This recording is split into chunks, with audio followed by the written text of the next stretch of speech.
Don't go to a gunfight with a knife, aka the day Dad blew off his mustache. Spotlight slowly fades in on a hospital gurney, center stage. Sitting slumped upright on the gurney is a man who could pass for someone between 50 and 80 years old. Life has been kind should we take him for, say, 79, or very hard should we take him for 59. He looks like a triple combo of present-day Gene Hackman, Eli Wallach as Tuco, and a beardless Santa Claus who's taken a left turn at Albuquerque. Everything about him is in disarray. Hospital gown falling off his narrow shoulders, revealing a vulnerable, infantile shoulder. What is left of his thin, soft hair stands on end like a balding alpaca. An oxygen tube balances crooked under his nose that is red from rhinophyma. Other than that, his impeccably coiffed, dark handlebar mustache is there, which he is calmly twirling like a pensive Captain Hook. Sans Hook.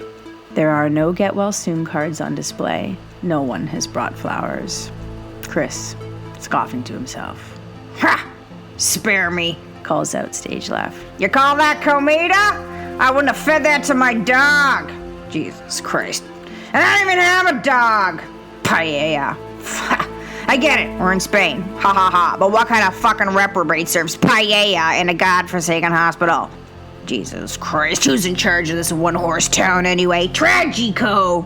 You hear that, La Infamera Ratchet? Tragico!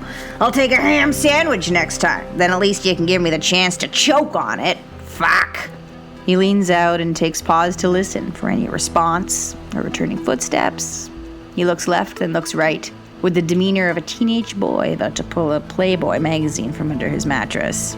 The coast is clear. He adjusts his gown so it's back up over his shoulders and fumbles about next to him under his sheets with childlike anticipation. A quick smirk flashes across his face as he pulls out a pack of Marlboro Red cigarettes. He swats the various tubes and shakes the dangly hospital wristbands and bits out of the way as he picks up a lighter and delicately pulls a cigarette out of the crumpled pack. He puts the cigarette to his mouth, leaving it dangling from his top lip, and he peeks out over the bedside through to the doorway once again to see if the coast is still clear. Chris flicks the lighter after a few times, and after a few sparks and shakes, finally, he gets a flame. He brings the lighter to his lips with glee, and just as he's about to take that long-awaited drag, kaboom! Blackout. Can you describe for me what you remember from writing that? What it was like to go there and write that about your dad? Yeah, it was fun, cause I could just see so clearly the visual of what I imagined it to look like on stage, and then right beside it at the same time, I could see exactly what I was looking at in that hospital room in Spain. So it was just a matter of sort of transposing all of those visuals and then adding all of these details, imagined, real, all a mixture of many different things. And then I could just sort of swirl it about and create this scene that I was just looking at and I just had to sort of describe. What was it about your dad's story that you knew you had to do it, had to make it? Well, you know, people have said, like, someone needs to sort of get this story out there in a different way and move it away from sort of the story that had come before. And, you know, my Aunt Mary and I always talked about, you know, it'd be such a great two-hander. I'd play Dad, you know, young, like a play would be amazing for this. Mary would play him old. My sister-in-law, she's a playwright. And, you know, she always spoke about how great the story would be as a play. And I never thought it was something I could do. And this was in my early 20s. But it was when I just out of nowhere thought of the first scene and then the last scene. And they were these two very clear visuals. And that first scene was one of them. Because, like, the day he blew his mustache off was just like, oh my, there was a release that day. We all could sort of sit back and start to laugh. The tension broke. And that tension breaking sort of was the same way it broke of like, someone needs to tell the story. And I'm like, that's it right there. That's the opening bit of whatever the story is. It's the day Dad blew off his mustache, because the mustache it was so symbolic in his life. And then it was when I thought, how would you end the play? And when I got the image of mirroring that exact opening scene with his mother holding him as a baby after giving birth to him in the hospital, and that cigarette she lit up when they brought him into her arms. And I don't, that's the thing. I don't know if that's true, but I would imagine it probably is. She was a voracious smoker. It was 1950, and she just did the hardest thing she'd ever done. And I'm sure a cigarette was the first thing she wanted after all was said and done. And they brought them all in, wrapped up, probably looking at this kid with a cigarette in her mouth. And so I thought, what a great beginning and an ending. I have no idea what would happen in between, but that's right there is worth it. Well, can you talk a bit about that? Like that this play has been a long time in process, that it's still not finished. What's it like having that kind of journey with a play? It can be frustrating, but it's almost, there's a relief there, because it's a mountain with no top. And the more time that goes on and the more I'm learning about myself and my relationship with my dad, like it's always going to change. And so there's a pressure that's gone now of it having to be something, because it's always changing. Like every Monday I have therapy, and I told my therapist right off the bat when we met, I'm like, can I keep a notebook beside me? And as we're talking about my relationship with my father and with men, like, can I write this stuff down? She's like, absolutely. This is amazing fodder. And so it's always changing. And I don't know where it's going to go, but there's a sense of pressure that's gone. But then also I'm frustrated because, like, I get distracted and I got to dig deep and keep going with it. So it can get a little overwhelming. It's like the pressure, being on your own time and being okay with it is liberating. But like if you don't have the pressure, it's hard to finish the job too.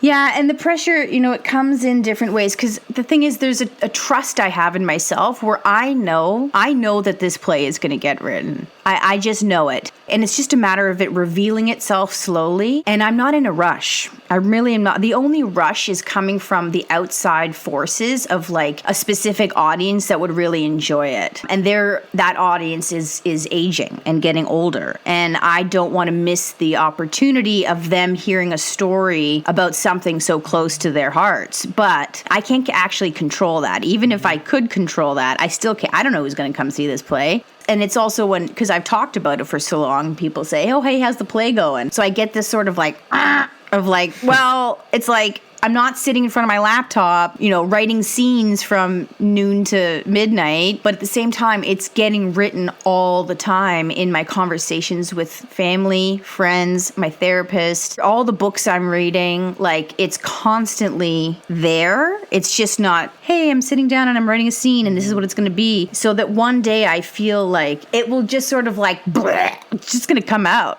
There's a lot of I've worked with a lot of artists who do autobiographical or biography stuff. And one of the hardest things I think is like a life is so big, but a play is like a moment in time. And you have to pick the moments. And so I can imagine with any play where you're so involved because it's your actual life or your father's actual life, how do you pick those moments? But then especially someone like him who has lived a larger than life. You could take any probably year of his life and make a whole novel out of it. Mm-hmm. Mm-hmm. Is that one of the hardest parts? Like, how do you condense or pick which moments to show and which not to? Yeah, but I've recently found freedom in that, because at first I thought it was going to be more facts-based. This would be, there'd be beginning, middle, end about my dad's life when he's a kid. This happened. But as time is marching on, this is actually becoming a play about me and how I show up for myself in terms of the bigger context of, say, as a daughter and what that means to me.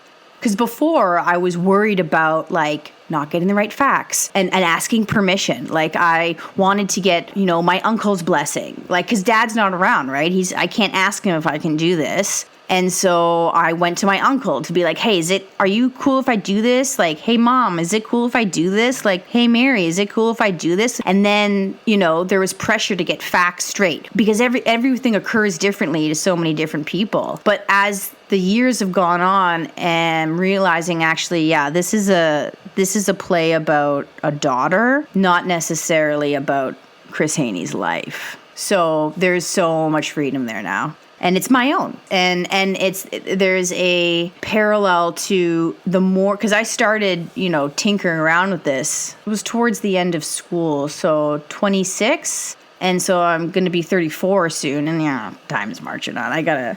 Mom's like, where's this play? I'm like, it's coming. But the evolution has changed as I've changed. And I've taken responsibility for my life, and I have much more agency and ownership over my life. And the more that starts to happen, the more the narration and the voice starts to change in the play. Mm-hmm. And my dad's story isn't in charge. I'm in charge. Yeah. And I trust myself more, so I don't feel the need to get a yay or a nay from people in my life about whether or not I get facts straight. If I can do this, the more I own my life, the more I own the play. And it's funny because it's more aligned with what was blocking you in the beginning. I remember from the beginning, there's already a movie about the guy who invented Trivial Pursuit, and everyone wants the story of how did that happen. Whereas your original impetus was to tell the inside of it, to tell your side of it, the father, the daughter, even a lot of the visceral images too, like the 200 Heinekens and the cigarettes. And you're not looking to tell the Hollywood story of these guys in a basement with a pizza box, Yeah. And I think that might even been of what was slowing it down in the beginning, was trying to get all this research and all this information. And when it's that wasn't what interested you. So I think you just had to kind of get there yourself where you could go there, Mm-hmm. Yeah, those are all going to be little, sprinkles on top. Those facts that I thought were going to be, the base of the cake and the flour and the eggs and the yeast main. That's what's going to make it rise, baby. Yeah. It's people are going to love the pizza box angle. People are going to love this, love that, the New York Toy Fair. And it's no. Those are all cute little things I can go on top of the icing. And what will make this rise is my own experience of it. And that's what's going to make it, I believe, I hope, it'll transcend people's experiences and make us one. At the end of the day, this is a love story. This is a story about a human, another human, and because all of those other things are completely unrelatable. But, my whole life, I was the girl whose dad invented Trivial Pursuit. Always. That's wherever I went. And so this is the story of the girl whose dad invented Trivial Pursuit. It's not all pizza boxes and pies, And you often hear that too, that you hear, oh, this person had rich parents, or this person they're taking what their parents started and running with it. And what I find is so interesting about you in this play is you're taking the shit out of all of that, and you're also embracing making fun of wealth culture and showing the underbelly of it, but also watching you struggle to make this play. Rather than it being I've got this golden story of how my dad invented Trivial Pursuit, it's actually makes it harder for you to do the work because you're trying to do something authentic. You're not relying on that, you're dissecting it. You know what I mean? Mm-hmm. Yeah, it's tricky. It's really tricky, the path around, because it's just absolutely dripping with privilege. And how do I connect with everybody who sees this play? Mm-hmm. How it's not about all those other fancy things. And it's a tough one. It's a dance. But then when it comes down to it, it's wealth. You lost your dad in that, and that's what the heart of the story is, that he dies, Yeah. And so what is that worth, to be the girl whose dad invented Trivial Pursuit, but to lose him in the process, Mm-hmm. Mm-hmm.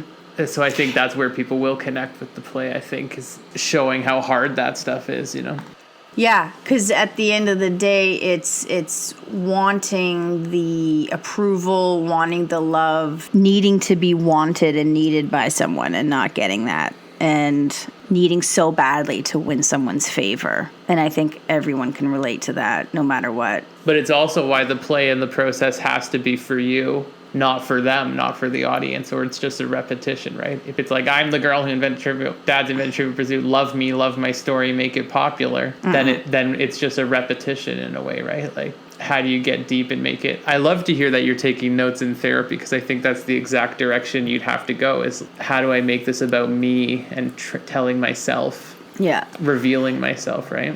And it's what's so funny is I have this first scene and the last scene. I have no idea how they're going to connect. There are so many different routes I could go. Like it could be on a cruise ship because he loved taking the Queen Mary. It could be this, could be that. But it was through starting the therapy and at the same time starting The Sopranos that I'd never seen. And I was like, ooh, I love that this show is structured at the beginning around Tony talking to his therapist. And then I was talking to my therapist and I was like, hey, wait a second. And then I was talking to my friend Katie about all this. And this is why it's so great to keep sharing, like always talking about my play and sharing it, because it's a collaboration with everybody I meet. This isn't just me alone writing this. Everyone is contributing because I'm such a friggin' externalizer. So I have my close people near me and they know so much about me. And I've given them permission to contribute to my life in so many different ways. And so Katie and I were chatting about this like dynamic of a therapist and me talking to a therapist. And then Katie said, yo, Sheil,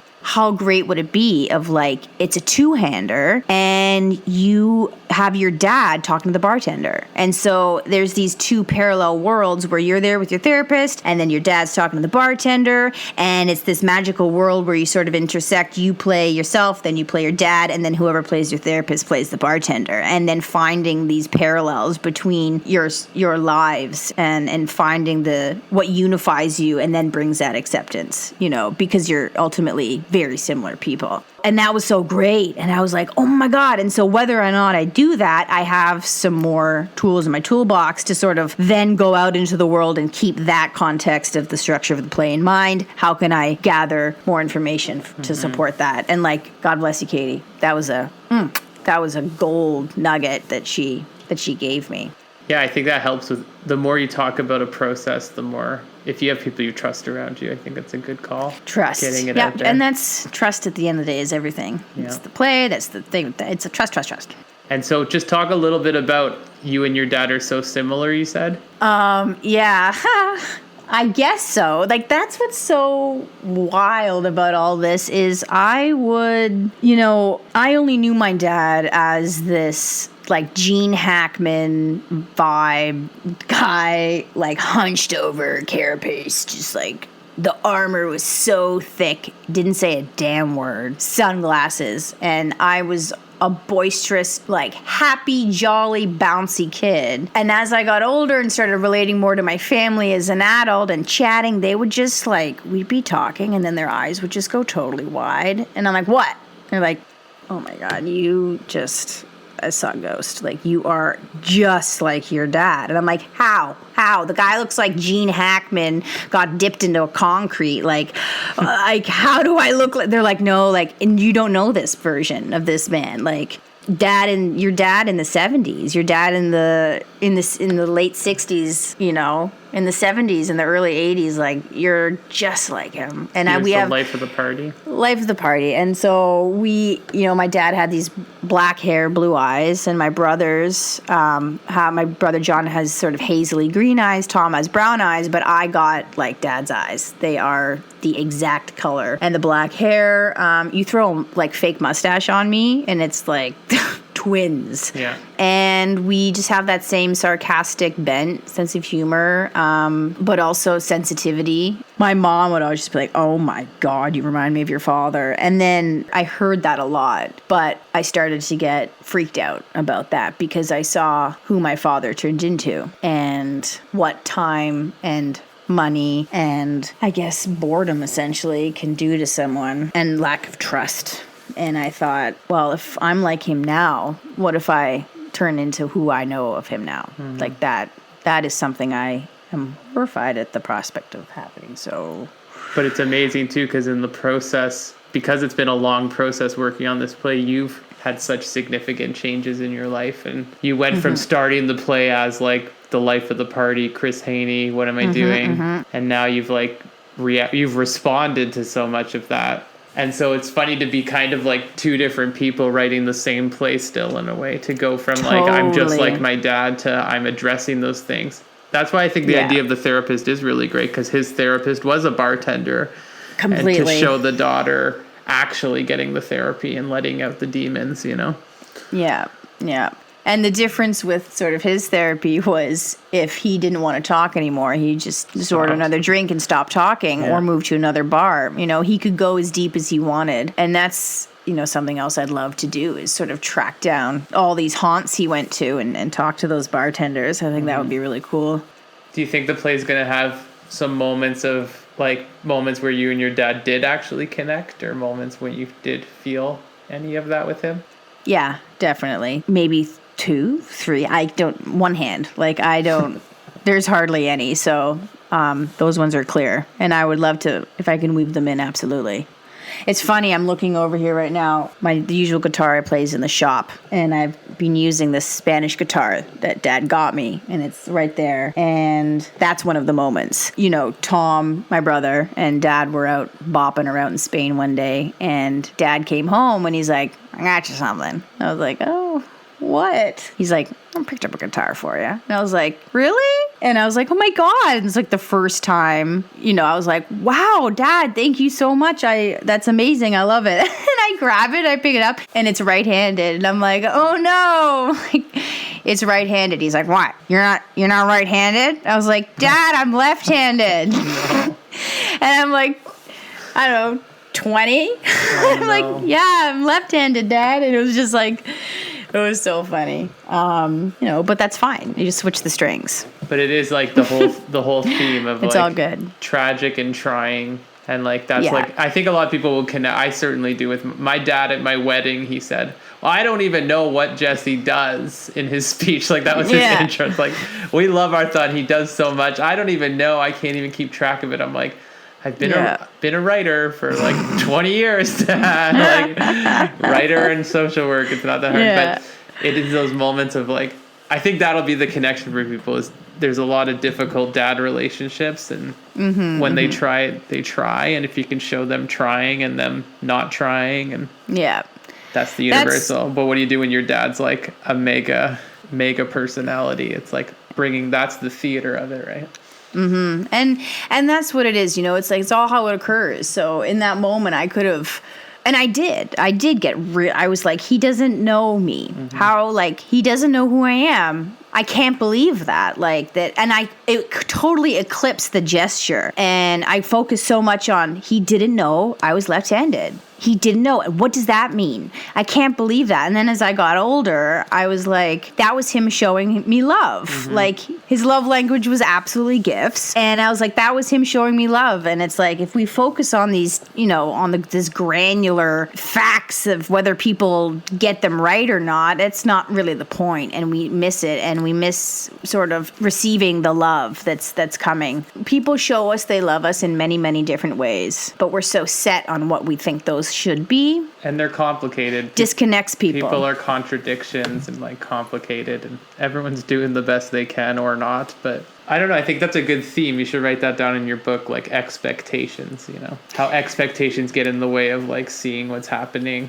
Yeah, and meaning too, like putting meaning onto stuff. Like, oh, he got me the wrong guitar. What does that mean? Yeah, did he not care, or did he just not think? Yeah. Does that mean he doesn't love me because he doesn't know me? And it's like, get out of the meaning. There's so much meaning of things, of just a simple thing happening. So the last thing I want you to talk about is for people out there who maybe have something they've been working on that's like a life story that they've been dreaming of, or a piece that's been over 6 years, you know, like what would you say to them, to other artists who might be like trucking away piece by piece or having a block today? Don't force it. Don't force it. Good things come to those who wait, and nothing's set in stone. And so don't, you know, turn yourself to stone as you force this. Keep writing, keep putting things in your phone and notes. Keep pen always. Keep a little piece of paper. Yeah, keep the thread keep alive. the thread going. And as long as that happens, the trust is genuine. It's not a facade. It's not a placeholder for something else. The trust is actually trust. And you can trust yourself that that's there, because you're taking tiny little things along the way that will slowly build and build and build and build over time. And you'll be able to weave something together. You're weaving as you go. So I would say don't worry so much about like producing pages and pages of text and writing and and it's like I'm doing the work and I can scratch it off my to-do when I've like typed all these things in Word today and printed it off, whatever that looks like. Because that's where the forcing can happen, I think, and you lose that magic. The compass needle gets a little bit because you're forcing an outcome. So the story is there, it's inside, and open yourself up to being contributed to, I think, and that's more trust. And share it. Share with people as you go, and not only does that take that pressure of the final product off, but they are going to alter the story too. They're going to contribute to it, and I've gotten gold nuggets doing that. And yeah, and if you keep doing those little things every day, then it's like, oh, I'll have a day of like, whoa, writing so much. Mm-hmm. And it's like, wow, I didn't even try. That just happened. How does your play look in the end to you? Like, how will you know it's done? Ooh, good question. It feels well earned. I'm relaxed. There's a shoulder drop there. It's like, I'll know. I will no longer be clinging to an altar of doubt. And it looks like a world where doubt doesn't live anymore. And that's when I'll know.